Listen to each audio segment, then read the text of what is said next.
ஒரு மிகப்பெரிய விண்கல் நம்ம பூமியை நோக்கி வந்து கொண்டிருக்கு.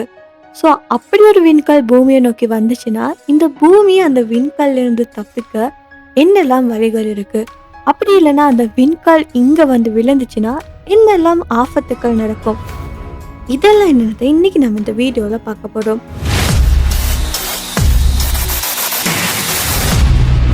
ஸோ முதலாவது விண்கல்னா என்னன்னு கேட்டிங்கன்னா, விண்வெளியில சுற்றி கொண்டு இருக்கக்கூடிய ஒரு பெரிய கல் தான் விண்கல்னு.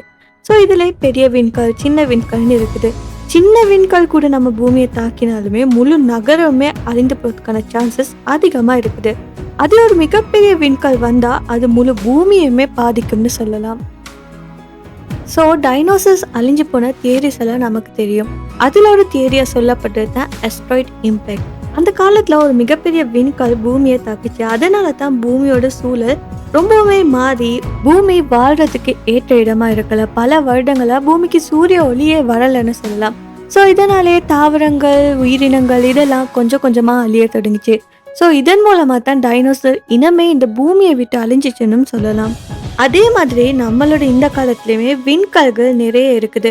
பல விண்கல்கள் பார்த்தீங்கன்னா நாம இருக்கிற இடத்துல இருந்து ரொம்பவுமே தூரத்துல தான் இருக்கும். அதாவது பூமியில இருந்து ரொம்பவுமே தூரத்துல. அதனாலே விண்கல்லால பூமிக்கு ஒரு மிகப்பெரிய ஆபத்து இல்லைன்னு சொல்லலாம். ஆனா ஒரே ஒரு விண்கல் தான் அதோட பாதையை மாறி பூமியை நோக்கி வருதுன்னு சொல்லப்படுது. இதால பூமிக்கு மிகப்பெரிய ஆபத்து வரும்னு விஞ்ஞானிகள் எல்லாம் கணிச்சுக்கிட்டே இருக்காங்க.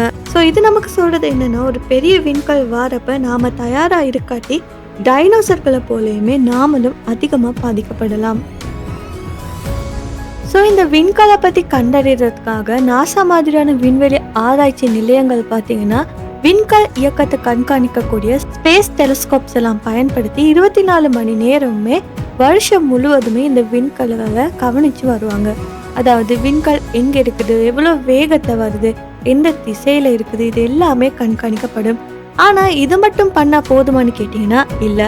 இதெல்லாம் தெரிஞ்சாலுமே நமக்கு அந்த விண்கல்லை தடுக்கிறதுக்கான திட்டமும் தெரிஞ்சிருக்க வேண்டியது ரொம்பவுமே முக்கியமான விஷயமா இருக்குது. அப்படி இல்லைன்னா நமக்கு மிகப்பெரிய ஆபத்து வரலாம். ஸோ அதனாலே விண்கல்லை கண்டறிஞ்சு தெரிஞ்சாலுமே அதுக்கு எதிரான நடவடிக்கைகளும் எடுக்கப்பட வேணும். அதுக்கான அடுத்த படிதான் அந்த விண்கல்லோட பாதையை மாற்றுதல்னு சொல்லலாம். இதுல பாத்தீங்கன்னா அந்த விண்கல்லை அழிக்கிறதுக்காக விஞ்ஞானிகள் முயற்சி செய்ய மாட்டாங்க. ஏன்னா அந்த விண்கல்லை உடைச்சோம்னா அது பல துண்டுகளா மாறி பூமியில பல இடங்கள்ல விழ சான்சஸ் இருக்கு. ஸோ அதனாலே அவங்க என்ன செய்வாங்கன்னா அதை ஓரமா கொஞ்சம் தள்ளி விட பார்ப்பாங்க. ஸோ ஒரு சின்ன தள்ளுதல் மாதிரி இருக்கும். விண்கல் பாதையிலிருந்து ஒரு பெரிய மாற்றத்தை இது உருவாக்கும். ஃபார் எக்ஸாம்பிள் நாசாவோட டாட்னு சொல்லக்கூடிய திட்டம் பார்த்தீங்கன்னா ஒரு ஸ்பேஸ் கிராஃப்டை பயன்படுத்தி விண்கல் மீது நேரடியாக மோத செஞ்சுருக்காங்க. ஸோ இதால் வெடிப்பு எதுவுமே ஏற்படலாம். ஆனால் அந்த விண்கல்லோட இயக்க பாதை பார்த்தீங்கன்னா மாற்றப்பட்டிருக்கு. ஸோ இதனால என்ன நடக்குதுன்னா அந்த விண்கல் பூமியை தாக்காம வேற பாதையில் போயிருக்கு. ஸோ எவ்வளோ பெரிய விண்கல் வந்தாலுமே இந்த டெக்னிக்கை யூஸ் பண்ணி இதை போல திட்டமிட்டா அதோட பாதையை மாற்றி பூமிக்கு வர ஆபத்துலேருந்து பூமியை பாதுகாக்கலன்னு சொல்லலாம்.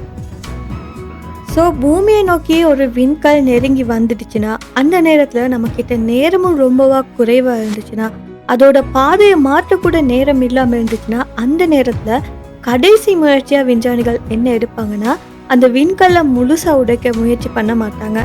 ஏன்னா அதை வெடிக்க வச்சா அது துண்டுகள் ஆகினா அந்த துண்டுகள் பூமியில நிறைய பகுதிகளை தாக்குற அபாயம் இருக்கும். ஸோ அதனால என்ன செய்வாங்கன்னா விண்கல்லோட ஓரத்துல அணுசக்தியை கொண்டு ஒரு வெடிப்பை ஏற்படுத்துவாங்க. ஸோ அதனால அந்த விண்கல் கொஞ்சம் அதோட திசையை மாற்றும்னு சொல்லலாம். ஸோ அந்த சின்ன மாற்றம் தான் பூமியை தாக்காம தடுக்கும்னு சொல்லலாம். இதை தவிர வேற வழியே இல்லை. பூமியை காப்பாற்ற இது தான் கடைசி வாய்ப்பா இருக்கும்.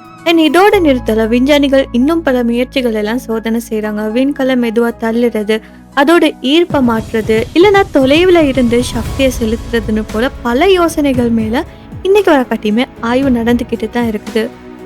ஸோ இந்த பூமிக்கு செகண்ட் சான்ஸ்னா ஒன்னே இல்லை. ஒரு மிகப்பெரிய விண்கல் வந்தா எல்லாமே முடிஞ்சிச்சுன்னு சொல்லலாம். இது தான் மனிதர்கள் போராடக்கூடிய ஒரு நிலைன்னு சொல்லலாம். ஸோ இப்படி ஒரு நிலைமை பூமிக்கு வந்துச்சுன்னா தைரியமோ சக்தியோ ஆயுதங்களோ எதுவுமே உதவாது. உதவக்கூடிய ஒரே ஒரு விஷயம் விஞ்ஞானமும் நேரமும் ஒற்றுமையும் தான் சொல்லலாம்.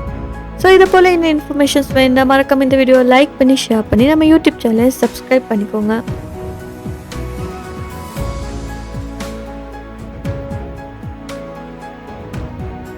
இன்னும் ஒரு இன்ட்ரெஸ்டிங்கான வீடியோவில் நான் உங்களை சந்திக்கிறேன்.